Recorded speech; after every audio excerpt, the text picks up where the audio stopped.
He was the man who redefined fine dining in Hollywood. A Michelin-starred chef from Florence who rose from a struggling immigrant kitchen worker to one of the most celebrated culinary icons in America. His restaurant wasn't just a place to eat. It was where power brokers sealed billion-dollar deals, where celebrities celebrated their biggest wins, where the velvet ropes never lifted unless you were someone. But on a warm Los Angeles evening in late spring, the man behind it all, Chef Alessandro Rossi, stepped out of his restaurant, and was never seen again. Where is he? Before we delve deeper, kindly subscribe, like and comment your thoughts in the comments section and watch as detectives chase leads, uncover shocking betrayals, and bring justice to light in this emotional and suspenseful journey. For those who knew him, Alessandro's disappearance wasn't just shocking. It was unthinkable. This was a man who had survived brutal training in Florence's cutthroat culinary world, who built an empire in a foreign land, who stared down critics, competitors, and even bankruptcy more than once. But betrayal, as the whispers would later suggest, didn't come from the enemies he knew. It came from someone he trusted. Every evening, just before service, Alessandro would stand at the edge of his gleaming open kitchen. He'd check every plate before it left, every garnish, every detail. He was a perfectionist to the point of obsession. And yet, despite the chaos of his nightly performance, those who worked under him swore, he carried a weight. A shadow that clung to him even in the glow of the spotlights. His sous chef once recalled. He'd smile for the guests, but sometimes, when he thought no one was looking, he'd stare at the door. As if waiting for something, or someone, to walk in. Alessandro Rossi was more than a chef. He was a symbol of reinvention, the immigrant dream polished into Michelin stars. But fame breeds envy. And fortune, as Alessandro himself used to say, doesn't buy loyalty, it rents it. What no one knew was that behind the glitz and the glowing reviews, his empire was quietly crumbling. The restaurant had investors breathing down his neck. The staff whispered about missing paychecks. And someone close, was feeding his secrets to competitors. The night he vanished, the restaurant was packed. Hollywood agents. A platinum-selling singer. A tech billionaire fresh from a new IPO. And in the middle of it all, Alessandro was a master conductor, orchestrating his final symphony. Guests saw him laughing, smiling, shaking hands. They raised glasses to him. No one suspected that behind those warm hazel eyes, he was already saying goodbye. At 11:47 p.m., Alessandro slipped out the back door of his restaurant. A habit he kept when he wanted fresh air after a long night. Cameras captured him adjusting his jacket, checking his phone, and glancing over his shoulder once, then twice. He looked nervous, as if someone might be following. And then, he walked toward his car.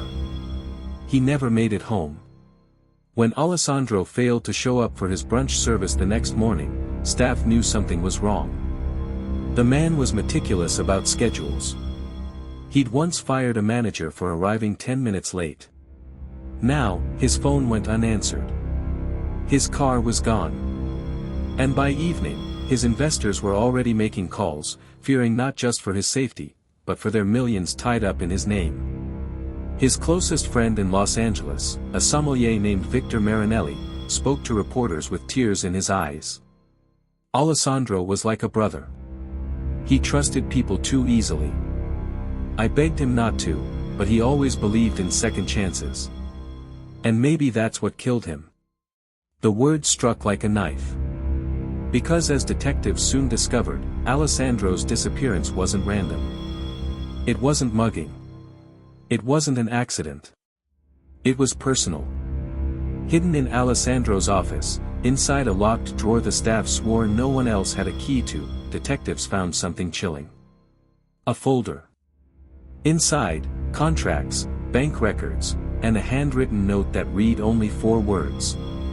If I disappear, look closer. The world knew Alessandro Rossi as a genius of cuisine, a star of the culinary stage. But now, the question wasn't about his food. It was about his fate. Where is he? And who was close enough to betray him? Subscribe and hit the bell to uncover more shocking true crime stories from Hollywood and beyond. The note said only 4 words. If I disappear, look closer. Detectives stared at it under the harsh fluorescent light of Alessandro's office. It wasn't just a message. It was a warning. Someone wanted Alessandro Rossi gone. The folder beside the note contained bank statements, contracts, and unsigned deals. But one document stood out, an agreement transferring partial ownership of the restaurant to an unnamed partner. The signature line was empty. But scrawled in Alessandro's handwriting, in Italian, was a single word, tradimento. Betrayal. Detectives traced the financial trail. Despite the glamour, Alessandro's empire was bleeding. Investors demanded returns, vendors complained of unpaid invoices, and staff quietly admitted their paychecks bounced more than once.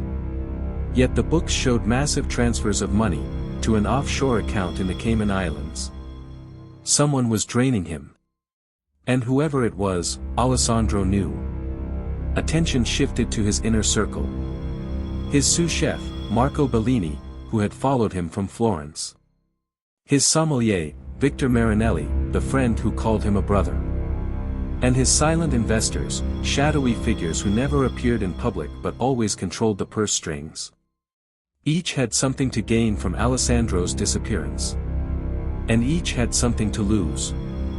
In the days following the disappearance, customers left flowers outside the restaurant. Candles burned at the doorway. Paparazzi swarmed the sidewalk, hoping to catch a glimpse of the grieving staff. But behind the polished smiles of his closest associates, detectives saw cracks. Someone wasn't grieving. Someone was covering their tracks. Marco, the sous chef, was the first to be questioned. He admitted Alessandro had confided in him, that someone inside the business was bleeding him dry. But when asked if he knew who, Marco looked down and whispered. He didn't tell me names. Only that it was someone he couldn't confront alone. But detectives weren't convinced. Marco was hiding something. Then came Victor, the sommelier. Charismatic. Emotional. A man who claimed Alessandro was like family. But phone records told another story. The night Alessandro vanished, Victor made 3 calls to an unlisted number in Beverly Hills. Each call lasted under a minute. Each just before midnight, right when Alessandro disappeared. Victor swore it was nothing. But detectives knew better. Security footage added another layer.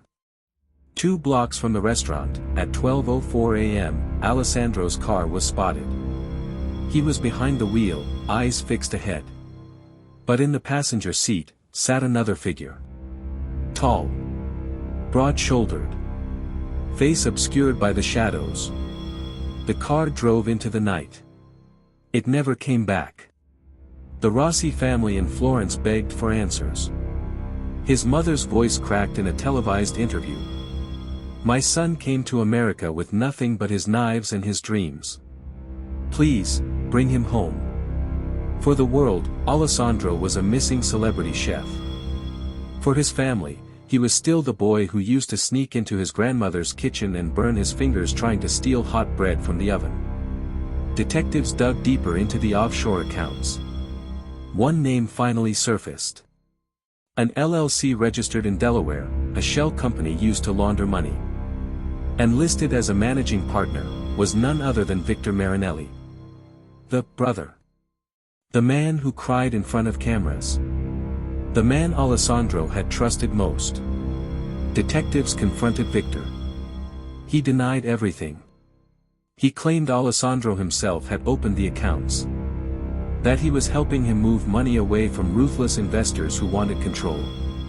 But when asked why Alessandro wrote "Betrayal" on the unsigned contract, Victor's composure cracked. His hands shook. His voice faltered. And yet, without a body, without hard evidence, the case stalled. Then came a breakthrough. A valet from a nearby hotel came forward. He remembered seeing Alessandro that night. Not just Alessandro, two men waiting by his car. One of them, he swore, was Victor. But when shown photographs, the valet hesitated. The second man wasn't Victor. It was someone else. Someone powerful. Someone who wasn't supposed to be there. The description matched a Hollywood agent, one of Alessandro's biggest investors. A man with connections to everyone in the city. A man known for making problems disappear. Suddenly, the circle of betrayal widened. This wasn't just about friendship, money, or business. This was about survival. Detectives now faced a terrifying question. If Alessandro knew he was being betrayed, why did he get in the car that night? The answer, they would soon uncover, was darker than anyone imagined. Like and comment, who do you think betrayed Alessandro Rossi?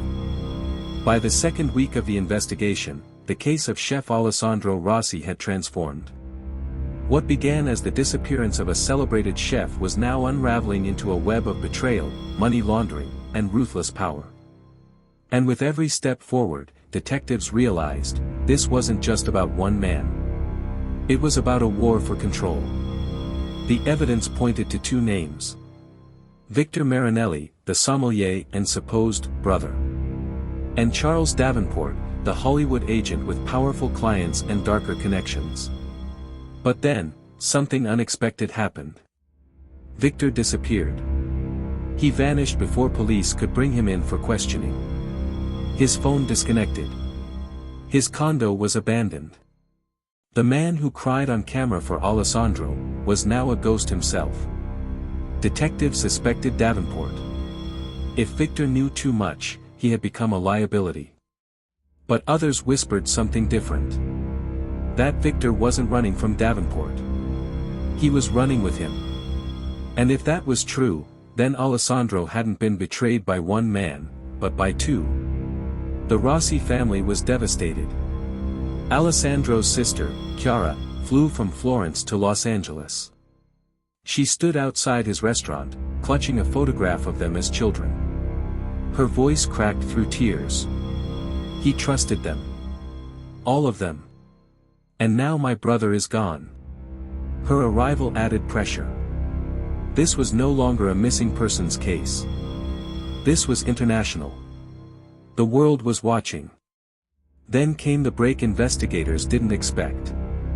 A traffic camera on Mulholland Drive caught Alessandro's car hours after it left the restaurant. It was abandoned near a canyon overlook.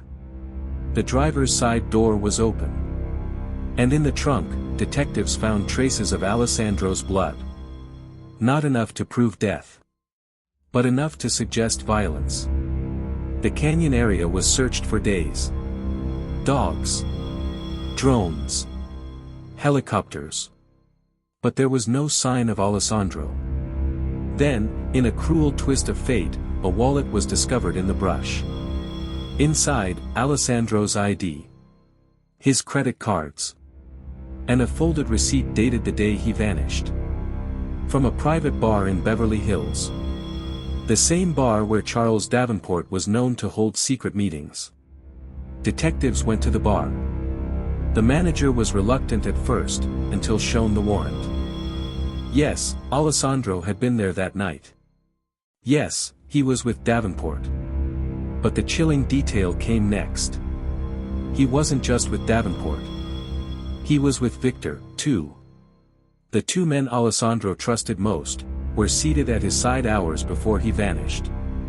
Why would Alessandro willingly meet them if he feared betrayal? Why get in the car if he knew the danger? Detectives soon learned the truth, Alessandro wasn't planning to run. He was planning to fight back. In his office safe, Chiara produced a second note. It read, "Tomorrow, I will reclaim what is mine. No more games." Alessandro had gone to confront his betrayers. But he never came back. By week 3, the FBI joined the case. This was no longer about one chef's disappearance. It was about organized crime, fraud, and possible murder. Charles Davenport was questioned but denied everything. Victor remained missing. But whispers in Hollywood grew louder. The restaurant, the jewel of Alessandro's empire, was about to change hands. Without Alessandro present, his investors forced an emergency board meeting. Ownership was transferred. And shockingly, Charles Davenport was named interim controller of the restaurant. The very man suspected of orchestrating Alessandro's downfall, now stood at the top of his empire. It was the ultimate betrayal. And the cruelest twist of all. The press broke the story. Headlines read, "From chef to missing man, power broker takes over Rossi's empire." For Alessandro's family, it was a second death. His mother in Florence wept on live television. His sister demanded justice. But justice felt further away than ever. Because power had shifted. The men who might have taken Alessandro were now untouchable. Still, the detectives weren't finished. They dug deeper. And then, hidden within the financial records, came a discovery that changed everything. Wire transfers. Dates. Amounts. Victor Marinelli had not been fleeing from Davenport. He had been paying him. The betrayal was deeper than imagined. Victor wasn't just complicit. He was the bridge between Alessandro and Davenport. The brother, who wept on camera, was the one funneling Alessandro's empire into Davenport's control. It was a partnership built on greed. And Alessandro had walked into their trap. But just as investigators prepared to make their move, a shocking call came into the precinct. A hiker in the canyons had found something. Something wrapped in plastic. Had they finally found Chef Alessandro Rossi? Share this story with friends who love suspense, mystery, and real-life drama. The hiker's discovery in the canyon sent shockwaves through Los Angeles. Wrapped in plastic. Hidden beneath leaves. A shape that looked human. Detectives held their breath as they unsealed the tarp. But what lay inside wasn't Alessandro Rossi. Instead, it was a mannequin. A decoy, weighted with stones to mimic a body. Someone wanted the police to think they had found him. Someone wanted to end the search. But in trying to mislead investigators, Alessandro's betrayers had made their biggest mistake. The tarp carried fibers. The rope had DNA. And when tested, the results came back clear. They belonged to Charles Davenport's private estate. For the first time, detectives had physical evidence tying the agent to Alessandro's disappearance. The FBI moved swiftly. A raid on Davenport's Beverly Hills mansion uncovered laptops, offshore ledgers, and coded communications. Among them, emails between Davenport and Victor Marinelli. The two men had orchestrated a hostile takeover. The plan: corner Alessandro with debt, force him to sign over his empire, and if he refused, make him vanish. But even with all this evidence, Alessandro himself remained missing. His family refused to give up hope. Chiara Rossi stood outside the courthouse, clutching her brother's photograph. Her words cut through the media frenzy. "I don't care about restaurants or money. I want my brother alive. That's all." The world rallied to her side. For Alessandro, justice wasn't just a legal fight. It was a human one. Then came the call. A tip from an anonymous source. A warehouse near the port of Los Angeles. Abandoned. Guarded by no one. When detectives stormed in, the air smelled of dust and salt water. And in the corner, chained, frail, but alive, was Alessandro Rossi. He was weak. Dehydrated. But alive. Detectives rushed him to safety. And when Alessandro opened his eyes in the hospital, his first words were in Italian. "Sono tornato. I am back." The city erupted. The chef who vanished without a trace, had survived the betrayal. With Alessandro alive, the case exploded. His testimony, combined with the evidence seized, crushed Davenport's defense. Victor Marinelli was tracked down in Mexico and extradited. Both men were charged with conspiracy, fraud, kidnapping, and attempted murder. The empire they tried to steal crumbled in their hands. In court, Alessandro sat with his family behind him. He listened quietly as the verdict was read. Guilty. Both Davenport and Victor were sentenced to decades in federal prison. For Alessandro, it wasn't just victory. It was vindication. Weeks later, he returned to his restaurant. The doors opened once more, not for billionaires or celebrities, but for ordinary people. The first dinner service after his survival wasn't exclusive. It was free. A gift to the community that never stopped asking, "Where is he?" The crowd wept as Alessandro raised a glass and said, "This place was built on trust. I lost it once, but I won't lose it again." The betrayal had nearly ended him. But in the end, it revealed the truth about power. Wealth and influence can build an empire. But only loyalty and love can keep it standing. Alessandro rebuilt his life not with investors, but with family, friends, and the staff who never abandoned him. His story became more than a crime mystery. It became a lesson. That no betrayal, no power shift, no darkness, can silence a man who refuses to surrender. Alessandro Rossi wasn't just a chef anymore. He was a survivor. A fighter. And a reminder that justice, though slow, does come. Today, if you walk into his restaurant, you won't see velvet ropes or guarded exclusivity. You'll see laughter. You'll smell fresh basil and olive oil. And you'll hear Alessandro himself, smiling as he greets every guest. The man who vanished without a trace had returned. And justice was finally served. The end. Stay tuned for new cinematic true crime stories every week on Deadly Confessions.